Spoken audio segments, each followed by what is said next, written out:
Award-winning journalist Soledad O'Brien brought her I Am Latino in America to El Museo del Barrio in East Harlem, New York. Amongst those taking part in the event were Willie Colon, Rosie Perez, Lily Eccleston Garcia, President of the National Education Association, and Carmen Pariña, Chancellor of the New York City Department of Education, as well as Hispanic Federation President Jose Calderon, amongst others, who were on hand to discuss the issues that affect Latinos in America today.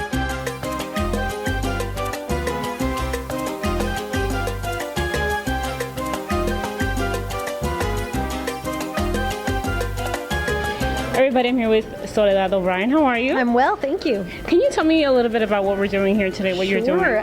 Right behind those doors over there, those green doors, we're at El Museo del Barrio, and we are going to be hosting our New York version of Latino in America, our tour. This is our 6th city across the United States, and it's my backyard, so it's exciting for me to be here in New York City. We'll have great panelists. Rosie Perez is going to join us. Tony Plana will be joining us. Carmen Pariña, of course, who runs the New York City public school system, will be joining us as well, really to have conversations about the issues that I think are important to us that probably or definitely don't get a lot of play in the news. Mm-hmm. You know, we often talk about immigration, we don't necessarily talk about voting, we don't talk about education, we don't talk about economics. All these issues are very, very important. So we're excited to be able to bring that conversation here tonight. And how important is it to have that conversation in New York City and the type of political environment that we're having right now?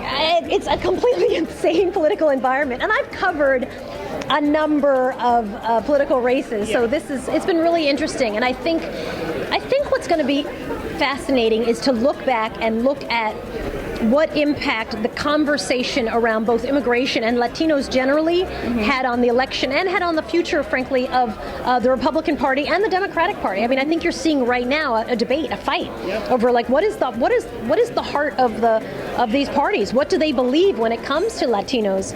I think it's always really great to make people fight for your vote, and so I think this political season has been kind of insane with a very highly ratcheted up rhetoric.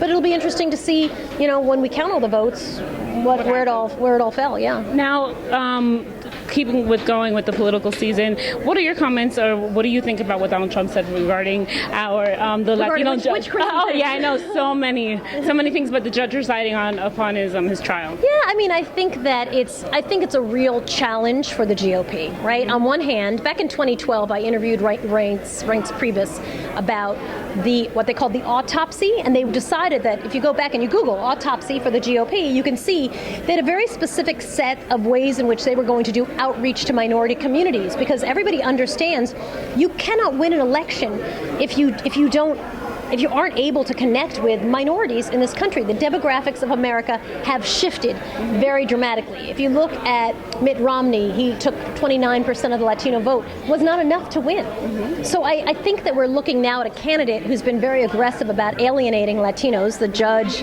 in Indiana, who we called a Mexican in a pejorative way, as a really good example of, I think, this over-the-top rhetoric that's going to be a real challenge for the party as a whole, not even just this election, but the party who said they have an autopsy of how they're going to get the minority vote. So I think it's going to be interesting, again, the long haul. What ends up happening? You know, what are the long-range implications for Latinos, and does it spur more people to come out to the polls? Every year, a little over 800,000 U.S.-born Latinos become voting age. 800,000 a year, U.S.-born, right? So we're not talking immigration issues, U.S.-born Latinos. It's a really interesting time, I think, if Latinos actually decided to vote in bigger numbers, you could see a real shift in the conversation, I think. I think we hold a lot of power. We hold a lot of potential power, right? Exactly, that we don't know we have. We don't vote. We vote in numbers. African Americans voted the most. Under that were whites voted, and then after that was Latinos.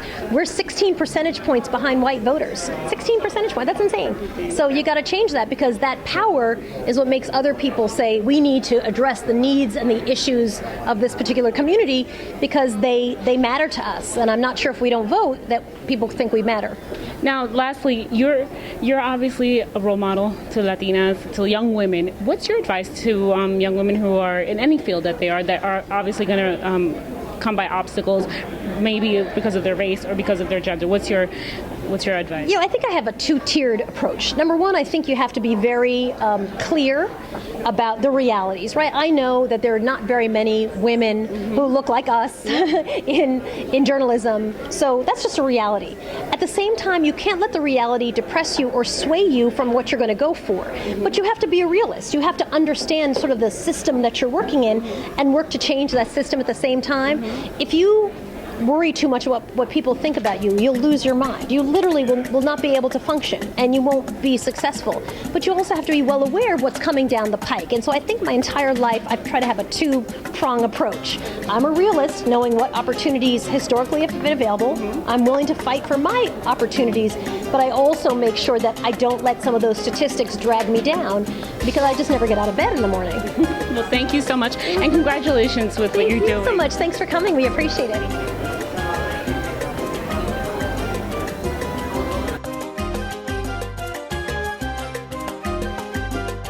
The night was filled with very informative discussions and ideas.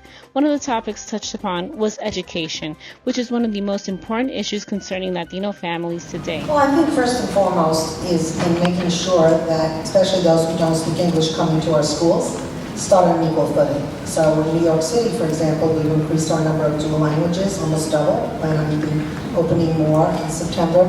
I've always felt that it's an embarrassment that we're one of the few countries where speaking only one language is considered a good thing. You go to New York. So I always tell my audiences, and I have to take a line from Hillary Clinton, I'm an Orwella, and I use it all the time. To me, it's about how do we respect each other, and being able to speak two languages says you give value to another person. So I always say I feel sorry for people who only speak English. You know, it's a deficit in their part.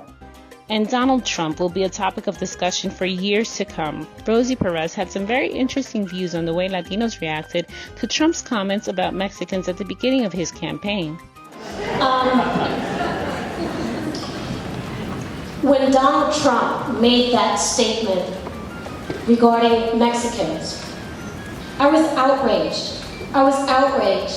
I said it on television, said it was racist, got a whole backlash on social media, like I kale, you know.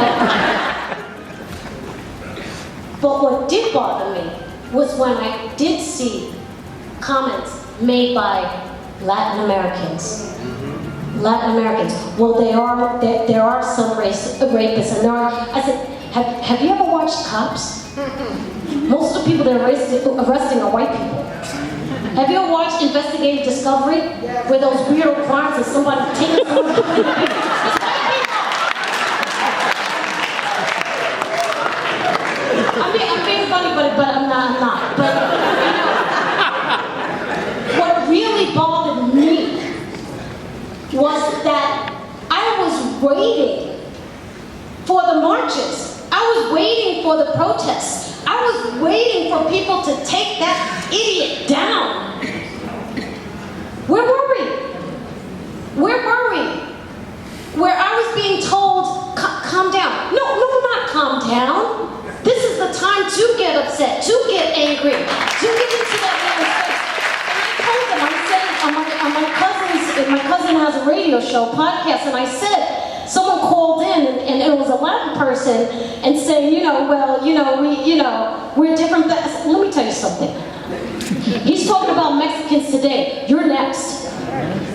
You're next. And if you don't think you're next, then you're living in a fantasy world. You're living in a fantasy world. And I said, and there's so many different types of Latinos here in this country. We have to stop thinking we're better than. We have to stop thinking about the totem pole that nobody likes to talk about, right? And we need to come together.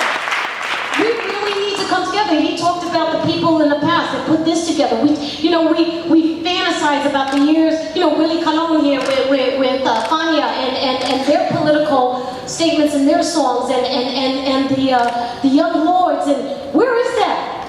Where is that? And it's like, yes, there are people out there now, like Melissa, who's there now on, I don't know if she's going to be on MSNBC today or CNN, but she's standing up. We need more of that. We need to hold these people to task and say, no, we will not accept your statements, no, we will not vote for you, and no, you will not have a voice in America no longer if you are going to spew that type of hatred.